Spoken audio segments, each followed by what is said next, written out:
स्वागत है इस नए विश्लेषण में। आज हम एक ऐसे जबरदस्त सोशल एक्सपेरिमेंट की बात करने वाले हैं जो शायद हमें और आपको सोचने पर मजबूर कर देगा। हम ये देखने वाले हैं कि क्या जंगल की किसी भी खतरनाक स्थिति में जिंदा बचने के लिए सिर्फ और सिर्फ हार्ड टेक्निकल स्किल्स की जरूरत होती है या फिर इंसानों का आपस में मिलजुल कर काम करना ही काफी होता है। इस पूरे एक्सपेरिमेंट को बेहतर ढंग से समझने के लिए हम इस मल्टी वीक चैलेंज को इन 5 हिस्सों में बांटेंगे। पहला द सेटअप, दूसरा शेल्टर, तीसरा है द हंगर फेज, चौथा ट्रस्ट एंड टीम डायनामिक्स और आखिर में वेदरिंग द स्टॉर्म। तो सबसे पहले आते हैं पहले हिस्से पर, the setup, experts versus amateurs. अब देखिए, इसका नियम बिल्कुल सिंपल था। जंगल के बीचों बीच 100 लोगों को छोड़ दिया गया और उन्हें अपने एक्सपीरियंस के हिसाब से 2 बराबर हिस्सों में बांट दिया गया। जब तक मदद नहीं आती, जिस टीम में सबसे ज्यादा लोग बचे रहेंगे उन्हें मिलेगा एक बहुत बड़ा इनाम, पूरे $2.5 लाख का प्राइस पूल। यानी दांव पर सच में बहुत बड़ा अमाउंट लगा था। लेकिन इसमें सबसे दिलचस्प बात यह है कि चैलेंज शुरू होने से पहले ही दोनों टीम्स की तैयारियों में बड़ा अंतर साफ दिख रहा था। एक तरफ थी ब्लू टीम, जिसमें हार्डकोर सर्वाइवल एक्सपर्ट्स थे जिन्होंने किसी भी अनजान मौसम के हिसाब से अपने रॉ मटेरियल्स पैक किए थे, और दूसरी तरफ रेड टीम, ये बिल्कुल एमेच्योर्स थे जिन्होंने आकर मार्केट से बच्चों वाले टेंट्स और पानी के बड़े बड़े पैक्स खरीद लिए थे। अब आगे बढ़ते हैं दूसरे फेज पर, शेल्टर, स्किल्स अगेंस्ट गियर। देखते हैं वहां पहुंचकर पहली रात क्या हुआ।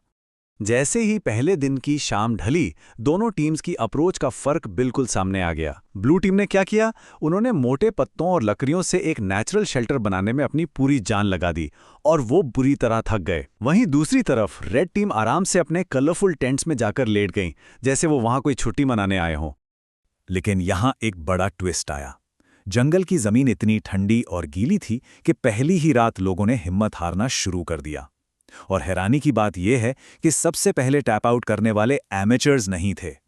सबसे पहले बाहर निकलने वाले थे ब्लू टीम के हार्डकोर एक्सपर्ट्स। उन्हीं में से एक 66 साल के बुजुर्ग थे जिनके दोनों घुटने रिप्लेस हो चुके थे और उन्हें ठंड की वजह से सबसे पहले बाहर होना पड़ा। ये हमें ले आता है तीसरे और सबसे मुश्किल हिस्से पर, द हंगर फेज। दूसरे दिन तक विल्डरनेस में आकर कैलोरीज की असली कीमत समझ आने लगी थी और पूरा गेम पलट गया। हुआ ये कि पहले ही दिन रेड टीम ने अपने सारे स्नैक्स और पार्टी मिक्स चट कर दिए। वहीं ब्लू टीम ने अपना दिमाग लगाया, एक्सपर्ट्स की तरह मछलियों के ट्रैप्स बनाए और आसपास के पौधों को पहचानना शुरू किया। नतीजा ये हुआ कि चौथे दिन तक आते आते रेड टीम पूरी तरह भूखमरी के शिकार हो चुकी थी। अब भूख ऐसी चीज है जो किसी का भी दिमाग खराब कर सकती है। रेड टीम के एक सदस्य को तो वॉफल हाउस के बफे की याद आने लगी। ऊपर से उनके एमेचर शेफ ने ब्रेकफास्ट में ऐसी चीज पका दी जिससे पूरा कैंप बीमार पड़ गया, और यहीं से एमेचर्स के लगातार एलिमिनेट होने की एक लड़ी सी लग गई। और यहीं से शुरू होता है चौथा phase, trust and team dynamics. खाने की कमी का असर दिमाग पर कैसे पड़ता है, अब हम वो देखेंगे। इस पॉइंट पर आकर उन एक्सपर्ट्स की ब्लू टीम का सिस्टम पूरी तरह बिखरने लगा। ये बिल्कुल एक साइकोलॉजिकल वॉरफेयर जैसा हो गया था। उन्हें शेड्स के अंदर छुपाए हुए आलू मिल गए, वो भी उन्हीं की टीम के।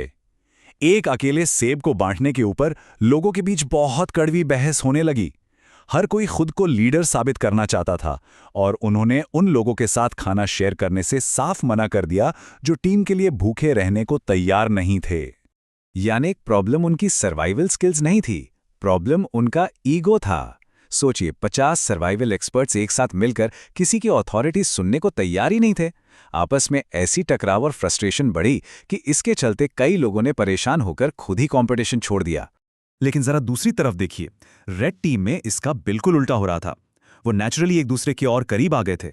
उन्होंने कम्युनिटी पैंट्रीज बनाई और जो भी थोड़ा बहुत बचा था उसे मिल बांट कर खाया। उन्होंने साबित कर दिया कि मुश्किल वक्त में शेयर की गई तकलीफ लोगों के बीच ऐसी एकता बना सकती है जिसे तोड़ना आसान नहीं होता। अब आते हैं अपने आखिरी और 5वें हिस्से पर, वेदरिंग द स्टॉर्म। एक बार जब टीम थोड़ी सेट हो गई तो नेचर ने उन्हें और जोर से परखा। दोनों टीम्स के सामने एक बड़ा चैलेंज आया, 50 खाने के कैंस का एक झोला, चमत्कार की बात यह रही कि दोनों ही टीम्स ने अपनी भूख पर ऐसी जबरदस्त कंट्रोल दिखाई कि 72 घंटे तक उन कैंस को मिट्टी में दबाकर रखा ताकि लालच पैदा ना हो। इसका नतीजा क्या हुआ? टाई हो गया। किसी को एक भी रिवॉर्ड नहीं मिला और इस फ्रस्ट्रेशन से गुस्सा होकर रेड टीम के कुछ और लोगों ने तुरंत टैप आउट कर दिया। लेकिन बात यहीं खत्म नहीं हुई। इस स्टैंड ऑफ के तुरंत बाद एक भयानक तूफान उन पर टूट पड़ा। लगातार 5 घंटे तक ऐसी जमाने वाली बारिश होती रही कि कैंप फायर्स और शेल्टर्स पूरी तरह पानी में डूब गए। हवा इतनी ठंडी थी कि पत्तों पर और उनकी चेयर्स पर तक बर्फ जम गई। इस एक तूफान ने तबाही मचा दी और रेड टीम से 6 और ब्लू टीम से 2 लोगों की उम्मीद पूरी तरह तोड़ दी। इस तूफान के बाद ब्लू टीम को एक ऐसी चोट लगी जिसकी उन्हें उम्मीद नहीं थी। उनका कोर मेंटर और अल्टीमेट सर्वाइवलिस्ट सेथ अपने किसी जरूरी काम के चलते अचानक कैंप छोड़कर चला गया। हाँ, उसने टीम को जिंदा रहना जरूर सिखा दिया था, लेकिन उसके अचानक जाने से बची हुई टीम का कॉन्फिडेंस और मोरल पूरी तरह से गिर गया।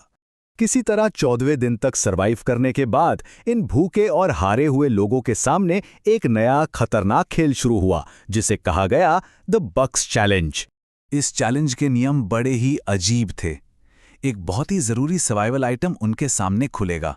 जो टीम पहले बटन दबाएगी आइटम उनका होगा और दूसरी टीम को मिलेगा बिल्कुल 0, यानी गारंटी इनाम के लिए स्वार्थी होना जरूरी था।